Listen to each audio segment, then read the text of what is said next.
double duty. So what I was just saying, I'm not sure if the camera was on really, is that most white children grow up the way they do and become who they are based on what they've done by themselves, not what anyone has done for them, necessarily. They, no one explains to anybody how to live in the white world or in any world. Not really. Not pedantic, like think this way, behave this way, join these groups, deal with this way, these things this way, deal with sex this way. Okay, tell me, how are people coming at you? Okay, come at you this way, you come at them that way, do this, do this, do this. And I'm responsible for you for teaching me these things. I feel like a lesbian now. Because lesbians are the most, yeah, I find. Like, I don't want to be a man sometimes. If I want to tell the truth, I'd rather not be a man. I'd rather not be someone who has a man, because being a man to me is a very hard thing to be. And it kind of makes it harder for me to think, and to get to the root of various things.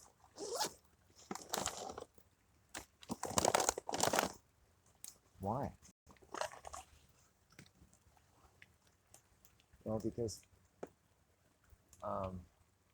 I've been victimized as a man and for being a man. And you don't have to think of it that way, but I tend to do so. Having a gender has never been good for me. It's never doors into anything in life. There's nothing good about being my gender. Except when I'm hanging out with my mom.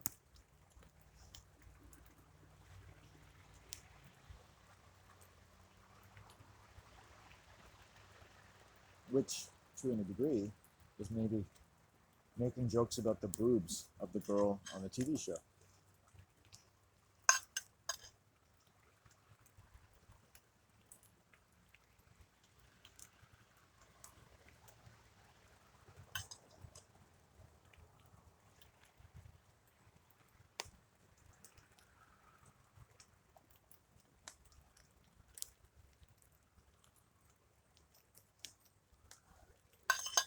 For instance, on TV, I noticed TV shows an awful lot when they have young female characters. They show them in their beds at night, in their bedroom. I'm telling my mom I don't like this.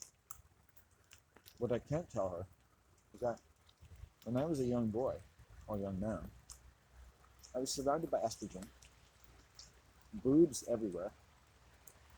I would have given my left nut to see a girl in her bed, and to be able to picture myself laying beside her getting an erection. Okay, what do you think? Right? So even at 50, I see a young girl in her bed with her arms around her chest and her breast sticking out from under her t-shirt, right? No, I don't think it's appropriate. It plays to horny men.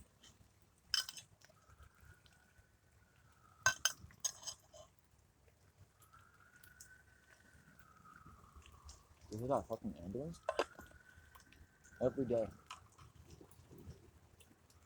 Every fucking day. You can't get away from them.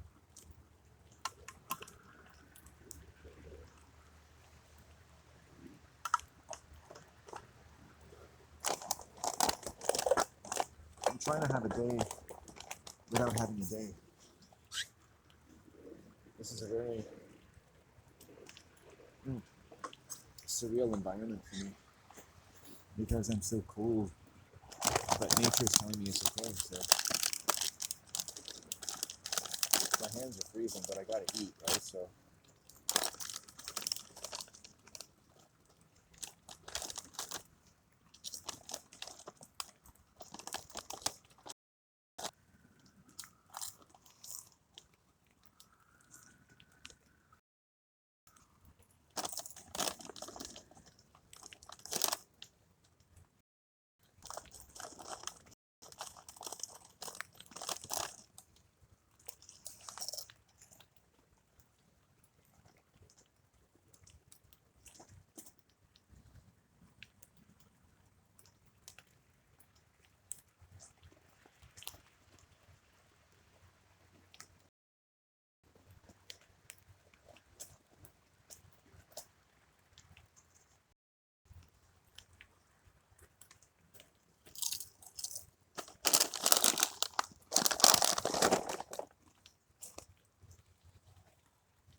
I don't think that team sports are a good idea for reasons that we're not even ready to begin learning. You know, things as varied as global warming to domestic violence. Okay, I'm putting my hands in my pockets and I'm putting my special hat on because I have to. It's Christmas. Okay, I have a few tactics. Now, I've watched these bushcraft videos when they say, like, if you're fucking cold, this is what, you know, put a lighter between your balls or something. But first off, I'm going to put my hands in my pockets, okay? No gloves for me, unless the fingers are cut off. But gloves in pockets. And just sort of bounce around a little bit. I'm stoned. Okay, just a little physical, you know, you're moving your muscles. That's not going to work right away. Okay, this is just, you know, just to get the blood flowing. Okay. Right, I'm going to do this more so just until the hands feel like they're feeling better already. So they like a nice little cave to go into. They're like, oh, that's better, Landon. We gained the ability to talk to you. Our voices were frozen by the cold. Okay, so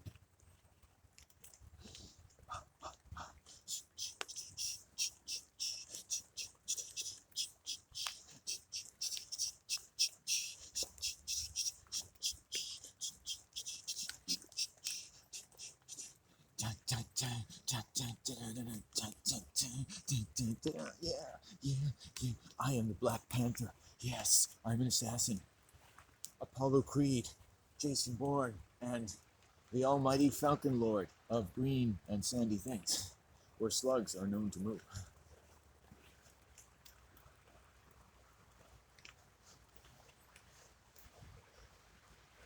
Yeah, I've never done that in my entire life. Hey, Christmas is a time to lower your inhibitions as a child. You let strange men put you on their lap. Your parents are reconciled. Hey!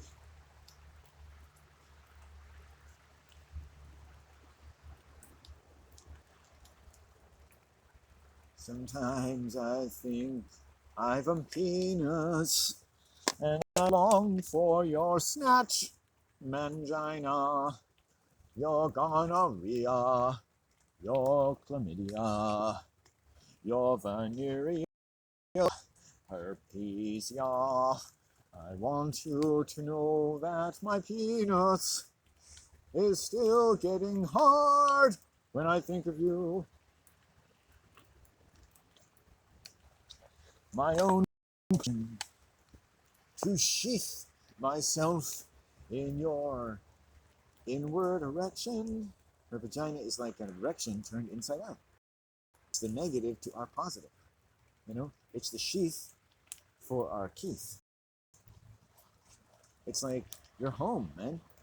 Keep that blood going. You're like, I'm done. I just wanted to find my parking spot. Now, on to other things. Ask me the crossword. Yes, honey. Right? Just let me move it a bit. There. Keeps it nice and snug. Now I'm Gregory Peck. I'm Gregory Peck. Fucking Barbara Streisand. It's nice and snug. Sing me a song. Something from Yentl.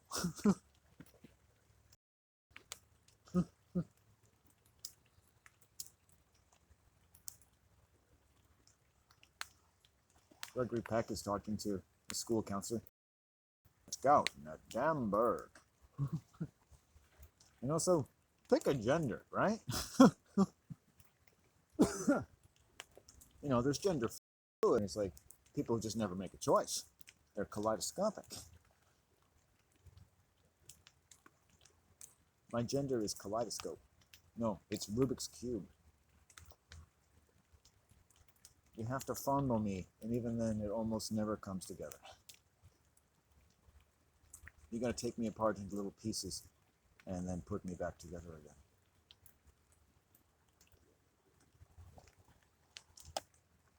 Don't cry for me, Argentina. The truth is I never loved you.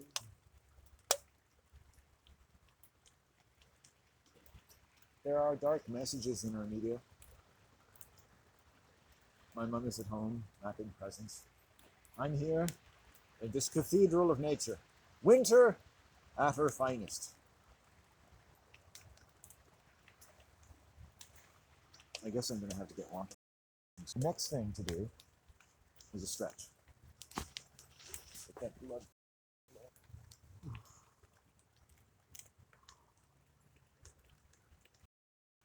This is beautiful. I wish I could stay here.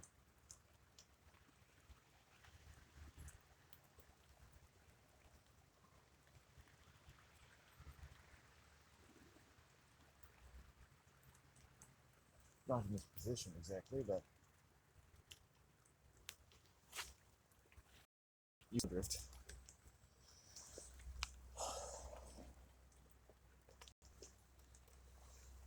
Then we do the other side. I guess I could keep my hands in my pockets. That might be a you decide.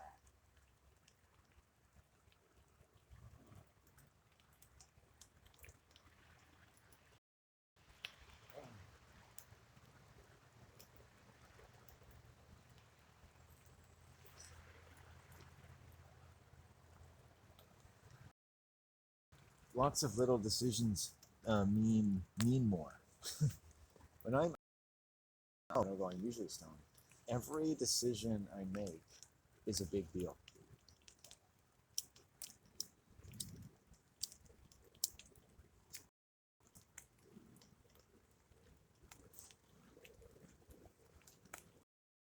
Are there people around?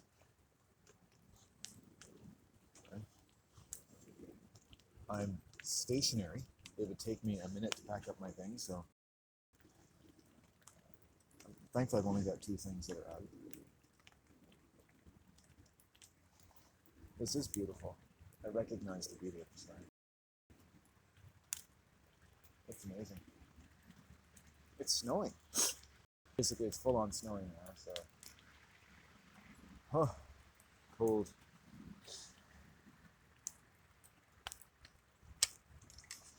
So I thought the thing to do is to get stoned and then walk home. So don't cry for me, Argentina. The truth is I never loved you. I love my mother. I am not an outdoor expert. I'm not a marijuana expert. In fact, I think you'll find that I'm not really expert in most things. Pretty useless guy that way. I'm sorry to say. Very sorry. As sorry as you would be if you didn't know shit about anything. But there is this, that even if you don't know anything, but you have a heart in your chest, right?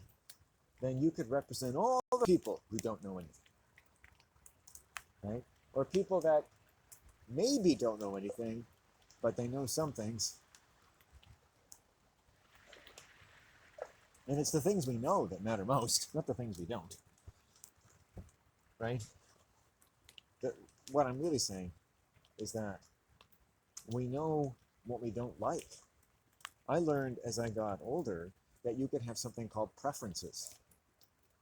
That you could, and then I just went gung-ho with it. As I've gotten older, I'm 50, like my whole existence is to think about things I don't like. Don't like. If you were basically looking at me in the most infantile psychology, you would say, this guy is always just trying to figure out what he doesn't like as potentially, theoretically, an excuse to be afraid of everything and everyone and never really being initiated or finding a way to get over fears related to becoming an adult.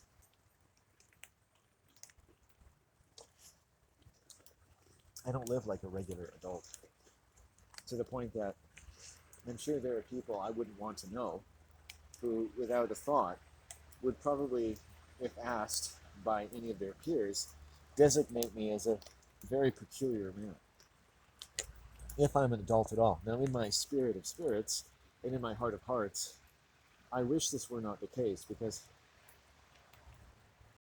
thanks to these people, I think I'm actually exactly what a person should be. As much as they think they're like what a person should be, I think I'm a better example than they are. But it's not a fair comparison, is it?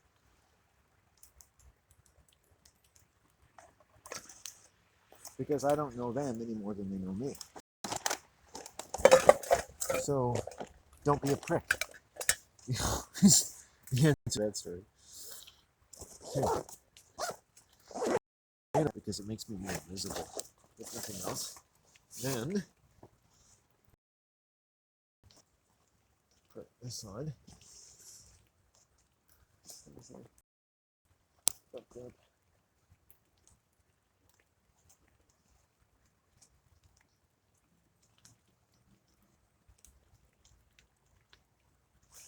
This thing is colored.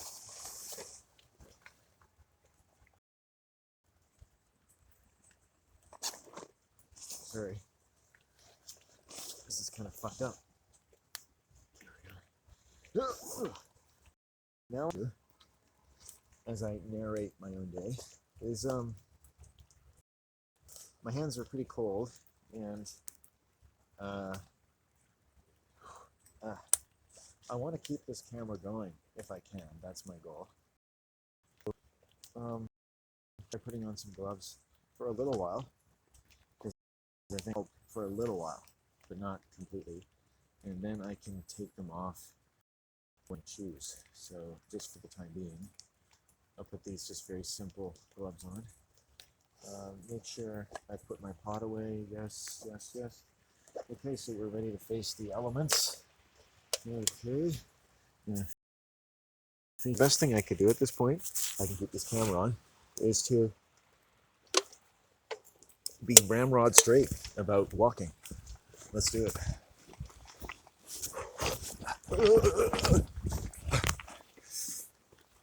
Okay, let's do it.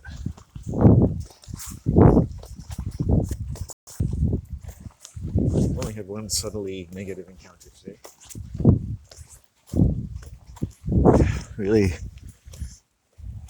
became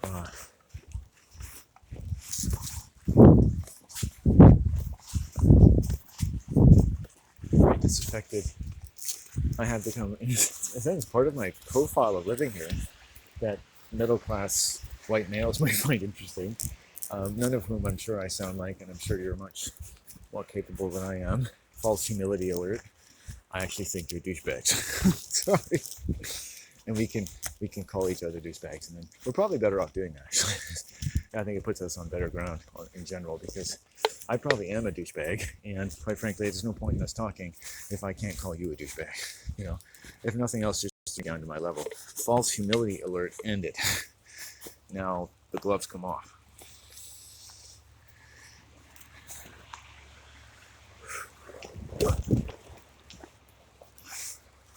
I'm not enjoying this experience anymore.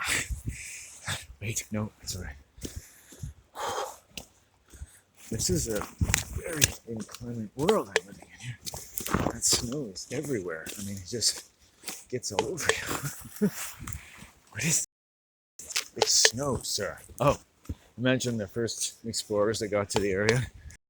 Relatively temperate for Canada. Like, really, this is like the Hawaii of Canada. Sir, what is this? Snow. Snow. What is snow? Tell me the snow. Is that in the English? Yes, sir. We have it back in England. Oh, right. Right you are. Yes. I'm so taken by the exotic nature of these wild countries that I assume that whatever happened here is very different than what happened back home. And by the way, we're not going to say what happened back home, Higgins. No, sir. That's good. What happened back at port stays in port. Well, in your case, sir, I don't think you could surgically remove it. Nice of you to leave your foreskin in there, by the way. Sir, I thought we weren't. You're right. I'll just put it in my captain's log. Start date 2333-9. Jacobson's foreskin got into my... And I don't really want to tell anyone why. Although I think that future historians might like to turn to page 34 for a graphic illustration. Come on, that's funny. That's funny. It's funny. I think that's funny. That fits my sense of humor perfectly. I just, I don't have sex, I'm not gay, but, stuff up asses intrigues me.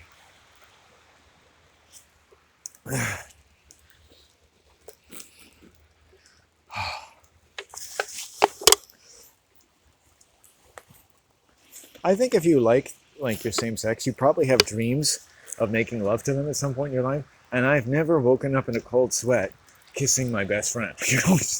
It hasn't happened. I promise. I will let you know because yeah, I couldn't keep my mouth shut if I dreamt about I was having sex with a guy. I'd be like, okay, guys, I had my first gay dream last night. It was Ted Turner, and what's her name? She kept her name. Oh, Jane Fonda was there, and she was scissor kicking me. And you're like, I thought this was a homosexual. Yes, Ted was watching and playing with himself. I think at some point though, we got into some sort of Star Wars sort of situation, and we wanted to cross lightsabers. Am I gay? And Princess Leia was there, and I swear she wasn't my sister. I didn't think she was my sister, but after the ordeal, they kept calling me Luke, and I was like confused. I'm not Luke, and I woke up saying, I'm not Luke. Darth Vader's not my father, and everything's fine. What I did to her is legal in 36 galaxies. Just not this one.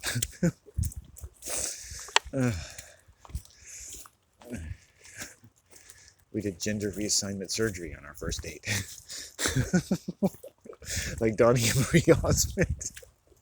What'd you do on your first date? Oh, we had gender reassignment surgery. Wow, that's horrible. Well, for us, it was part of the love connection. In fact, that was the name of the place we went, in Borneo.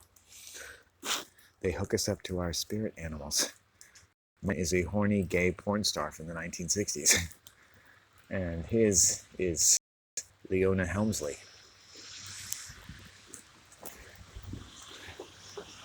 Okay, well, it's been